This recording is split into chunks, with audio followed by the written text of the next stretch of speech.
अब हम बच्चे की टॉयलेट ट्रेनिंग कब शुरू कर सकते हैं? जब बच्चा 20 से 24 महीने का हो और वो जो मैं आपको आगे बताने वाली हूँ, जो इंडिकेशंस, जब वो ऐसे इंडिकेशंस देने लगे, तब हमें समझना चाहिए कि अब हम इसे टॉयलेट ट्रेनिंग कर सकते हैं।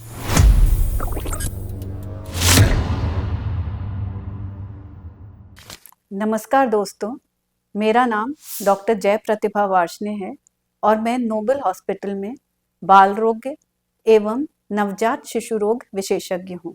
आज हम बात करेंगे छोटे बच्चों में टॉयलेट ट्रेनिंग की, क्योंकि ये सवाल पेरेंट्स अक्सर मुझसे पूछते हैं। सबसे पहले तो ये जानना कि हर चीज का एक वक्त होता है। माता पिता कुछ भी कर लें, टॉयलेट ट्रेनिंग को हेसन या फास्ट नहीं कर सकते। ऑन एन एवरेज अगर हम देखें तो एक बच्चा जब 20 से 24 महीने का होता है, उस समय वह टॉयलेट ट्रेनिंग के लिए तैयार होता है। सिर्फ तैयार होता है, टॉयलेट ट्रेन नहीं हो जाता। टॉयलेट ट्रेन होने में उसको कुछ महीने या साल का भी समय लग सकता है। अब हम बच्चे की टॉयलेट ट्रेनिंग कब शुरू कर सकते हैं? जब बच्चा 20 से 24 महीने का हो और वो जो मैं आपको आगे बताने वाली हूँ, जो इंडिकेशंस, जब वो ऐसे इंडिकेशंस देने लगे, तब हमें समझना चाहिए कि अब हम इसे टॉयलेट ट्रेनिंग कर सकते हैं। पहला इंडिकेशन ये है कि जब वह 2 से 3 घंटे ड्राई रहने लगे। इसका मतलब, ड्राई रहने का मतलब ये है कि वो अपना यूरिन अपने अंदर होल्ड कर सकता है 2 से 3 घंटे के लिए। दूसरा इंडिकेशन ये है कि जब वो कभी यूरिन पास कर देता है या अपना डायपर सॉइल कर देता है, तो वो अनकंफर्टेबल फील करने लगता है और वो उसको कैसे व्यक्त करता है? वो रोने लगता है या इरिटेबल हो जाता है या अपना डायपर या अपने कपड़े अपने हाथों से खींचने लगता है। तो इसका मतलब है अब उसको एहसास होने लगा है कि उसने यूरिन या स्टूल अपने डायपर में पास कर दिया है। तो इस समय वो मानसिक रूप से धीरे धीरे टॉयलेट ट्रेनिंग के लिए तैयार हो रहा है। तीसरी बात यह है, जब उसे ये जानकारी होने लगे कि हम टॉयलेट का यूज किस पर्पस के लिए करते हैं। और चौथा, जब वह अपनी पैंट खुद नीचे या ऊपर करना सीख जाए। आगे मैं आपको कुछ स्टेप्स बताने वाली हूँ जिसको फॉलो करके आपकी मदद हो सकती है।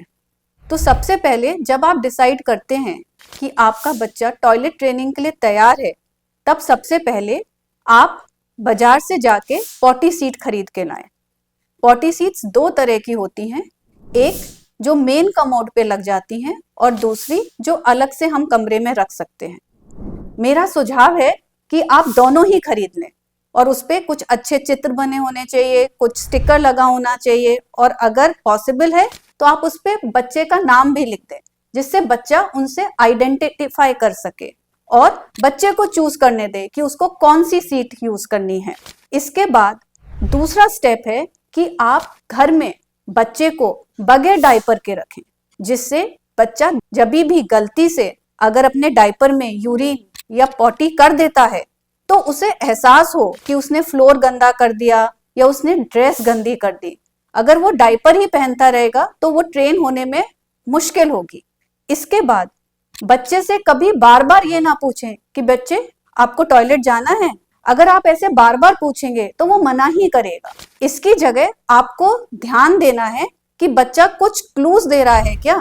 जैसे जब उसको सुसु या पॉटी लगती है तो कुछ बच्चे एक कोने में जाके शांत खड़े हो जाते हैं, कोई वहां पे अपने पैरों को दबाने लगते हैं, कुछ एक जगह पर उछलने लगते हैं। जब आपका बच्चा ऐसा कुछ इंडिकेशन दे तो आप समझ जाएं कि शायद इसको सुसु जाना है या इसको पॉटी करनी है। उस समय आप बच्चे को एनकरेज करें सुसु या पॉटी पे करने के लिए। तीसरी बात, अगर बच्चा कई बार पॉटी पे बैठ के सुसु पॉटी नहीं करता है और जब वहां से आप उसको हटा देते हैं तब वो सुसु पॉटी कर देता है, तो ऐसे में आप उस पर गुस्सा ना करें। वो छोटा है, वो सीख रहा है, धीरे धीरे वो सीख जाएगा। चौथी बात, जब बच्चा सुसु या पॉटी पे ही बैठ के करे, उस समय आप उसकी तारीफ करें, उसको कोई रिवॉर्ड दें। ऐसा करने से उसका ये बिहेवियर रीइंफोर्स होगा। एक और बात ध्यान में रखने की है कि बच्चे के साथ सरल भाषा में बात करें और उसे चित्रों और कहानी के माध्यम से सिखाएं।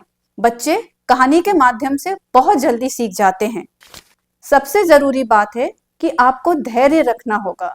ये काम 1 दिन या 2 दिन में नहीं होता। कुछ बच्चे इसको 1 महीने में और कुछ बच्चे इसको 1 साल तक लगा देते हैं सीखने में। Thank you.